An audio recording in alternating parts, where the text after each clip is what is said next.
1000만 원을 벌고 싶다. 그러면 사실 1000만 원을 주는 고객이 있어야 되기도 하지만 있을 수도 있어요. 노력하는 그 시간을 들이지 않으면 결국에는 원하는 그 1000만 원은 만들어질 수 없어요.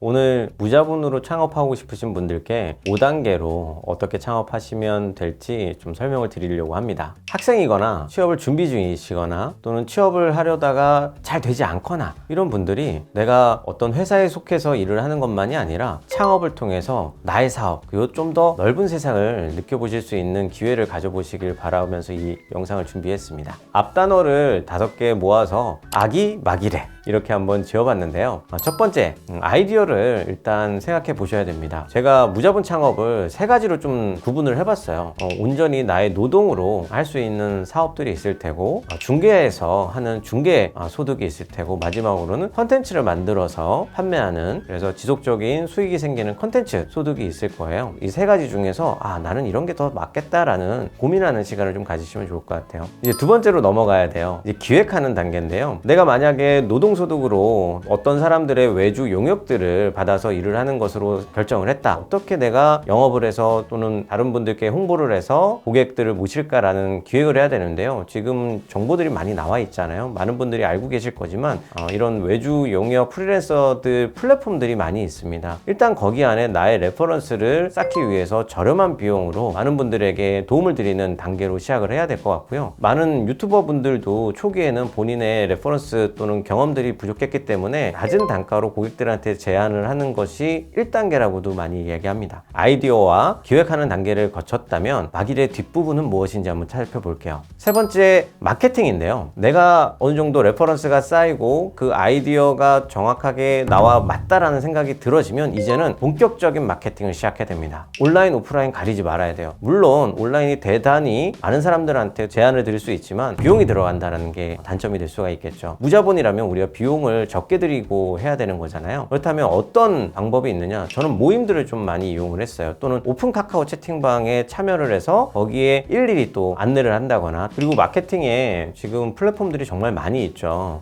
인스타를 이용해서 본인의 정보들을 잘 제공하는 방법도 있을 테고, 와디즈를 통해서 전자책을 발행을 하시는 방법들도 있을 겁니다. 그리고 숨고라는 플랫폼도 있고, 다양한 플랫폼들을 어쨌든 많이 뿌려놔야 돼요. 4번째는 이제 기술, 툴들을 잘 이용해 주셔야 되는데요. 예를 들면 랜드봇이라는 프로그램을 통해서 미리 설정한 내용들을 가지고 고객들의 정보를 받아들이는 이렇게 수집하는 방식들도 활용을 하고 있고요. 그 안에서 바로 구글 스프레드시트로 고객들의 정보들을 다 모아서 자동으로 문자를 보내고 오픈 채팅방 소개하고, 이런 과정들이 연결을 시키는 방법들로 툴을 이용을 하고 있습니다. 또한 디자인적인 부분에서 저 또한 부족한 부분이 많은데, 창의적인 부분이라든지 또는 자기의 강점이 아닌 부분들은 외주를 통해서 이용을 하시는 게 가장 좋을 것 같습니다. 여기서는 비용이 들어갈 수밖에 없어요. 앞단계 아기막까지는 돈을 안 들이고서도 내가 만들 수 있겠지만, 조금 더 키우고 광범위한 마케팅을 하기 위해서 또는 자동화하는 내 시스템을 만들기 위해서는 이 마지막 기 단계에서는 비용이 조금씩은 필요하게 됩니다. 돈을 써야 된다고 제가 말씀드렸잖아요. 그런데 무자본 창업이라고 말해놓고 웬 돈을 쓰냐 이렇게 얘기하실 수도 있을 것 같아요. 그래서 5번째, 레버리지를 이용하시면 좋겠습니다. 정부에서는 이렇게 마케팅이라든지 프로그램을 이용하는 비용이라든지 이런 지원 사업들이 있습니다. 예를 들면 어떤 대표님은 무인 아이스크림 가게를 창업하는데 2천만 원 정도의 자금이 필요했습니다. 여러 기계들도 사야 되고 보증금도 내야 되고 인테리어는 아주 최소의 비용으로 하지만 아이스크림이라는 재고도 사야 되잖아요. 이런 비용들을 처음에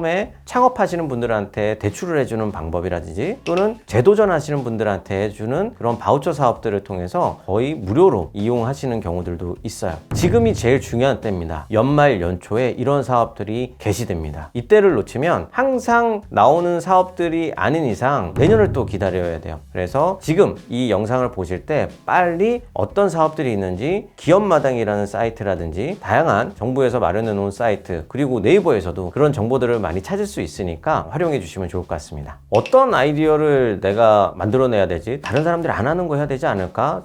세상에 없는 독점 상품 이런 것들에 대해서 더 많이 고민하시는 분들도 있어요. 하지만 첫 단계는요, 그리고 모든 세상의 비즈니스는요, 베끼기, 벤치마킹에서부터 시작을 했습니다. 잘 나가고 있다는 회사들 보세요. 결국에는 기존에 있었던 상품 하나와 다른 상품을 융합하는 경우들도 많아요. 애플의 아이폰도 대표적인 그런 사례죠. 그렇다면 그런 아이디어들은 어떻게 찾을까? 아주 가까운 곳에서 내가 불편했던 사항들을 한번 생각해 보세요. 내가 유튜브를 찍고 싶은데 이런 제품들을 사는데 한꺼번에 모아두는 곳이 없다. 그래서 생긴 곳들이 스마트 스토어에 유튜브 장비들만 모아서 판매하시는 분들이 생기기 시작했고요. 나라면 이렇게 할 텐데 라는 단계에 접근을 하시게 된다면 아이디어 찾는 데에는 그렇게 어렵지 않을 것 같습니다. 물론 주변에 있는 사람들한테 내가 그 아이디어를 제공했을 때 야, 다 하고 있잖아. 나 저기서도 지금 하고 있는데 일단 실행해 보세요. 그들은 안 했고 여러분은 지금 하실 거니까. 근데 난 이것도 잘할 것 같고 저것도 잘할 것 같아. 뭘 해야 될지 모르겠어. 뭘 선택해야 될까? 이런 고민하시는 분께 다음 단계로 제가 제안드리는 건 SMP 방법입니다. 첫 번째, satisfy. 만족하는 것들을 찾아야 돼요. 예를 들어 세 가지의 아이템이 있다고 예를 들어 볼게요. 그 아이템 중에서 내가 어떤 사업을 할 때 가장 만족도가 높을까? 내가 좋아하는 걸까? 라는 점수를 1점에서 10점으로 해서 한번 적어 보시죠. 두 번째는요, 마켓 사이즈예요. 그 시장 규모가 얼마나 되는지 써보는 거예요. 왜냐면 작을수록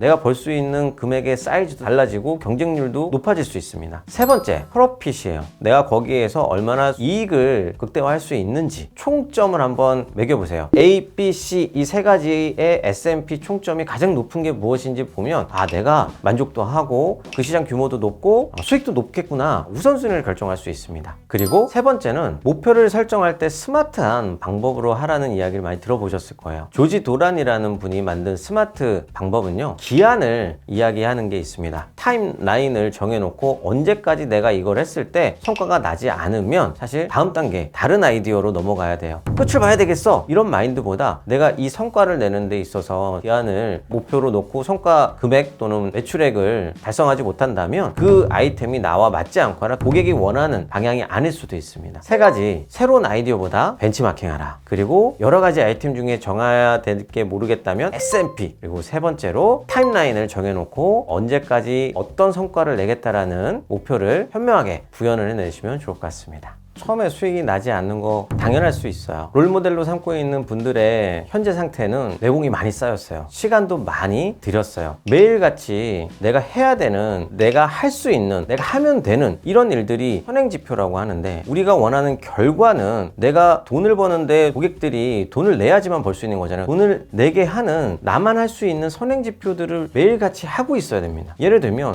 인스타로 돈을 벌고 싶은 분들이 있어요. 협찬을 받거나 광고를 하거나. 그러면 그분들은 인스타가 커져야 돼요. 팔로워들이 많아져야 돼요. 팔로워를 많이 만들기 위해서 내가 해야 되는 거, 팔로워 맺어주세요 라고 마파를 신청하는 걸 매일같이 100명을 한다, 200명을 한다. 이게 선행지표예요. 이 선행지표를 하고 있어야지만 시간이 누적이 돼서 그 결과로 나의 팔로워들이 늘어나고 협찬이 들어오고 광고가 들어오기 시작하는 거죠. 내가 하면 되는 것들, 그 선행지표가 무엇인지, 매일같이 어떻게 할 것인지만 반복하시면 이후에 돈이 따라오게 됩니다. 1000만 원을 벌고 싶다. 그러면 사실 1000만 원을 주는 고객이 있어야 되기도 하지만 10,000원을 주는 고객 1000명이 있을 수도 있어요. 우리 20대 여러분들이 지금 가진 재능이라든지 또는 대단한 상품이라든지 이런 게 없다면 내가 10,000원을 벌 수 있는 그 첫 단추부터 무엇을 할 수 있을지 그걸 행동을 해봐야 될 것 같아요. 결국에는 그 10,000원이 20,000원이 되고 100,000원이 되고 한 번에 1000만 원을 벌 수 있는 상품과 서비스로 이어지게 되어 있거든요. 자, 이제 돈에 대한 목표 1000만 원이 정해지셨다면 앞서 계속 얘기 드렸던 내가 노력해야 되는 선행 지표들이 있어요. 그만큼 많은 노력한 사람들을 벤치마킹 해야 돼요. 책도 많이 읽었고요. 그들도 많은 다른 사람들을 찾아다니면서 도움 요청하고 배우고 실전 경험들을 했어요. 그래서 가장 먼저 할 수 있는 거는 도서관을 가세요. 그 관련된 분야 다 찾아요. 그게 10권이든 20권이든 아니 100권이든 그 책들을 통해서 어떤 정보를 취득하는데 습관화가 되는 거죠. 좋은 분들을 찾아가야 돼요. 여러분들이 20대예요. 이 분야에서 성공하고 싶고 대표님을 롤모델로 제가 배우고 싶어요 라는 이 이야기 요청 한마디가 결국엔 그 사람들의 마음을 녹여요. 도와주게 돼 있어요. 물론 10명 중에 한두 명은 안 도와줄 수도 있어요. 빨리 다른 사람 찾아가면 되죠. 이렇게 본인이 노력하는 그 시간을 들이지 않으면 결국에는 원하는 그 1000만 원은 만들어질 수 없어요. 자, 이제 오늘 독서부터 시작할까요?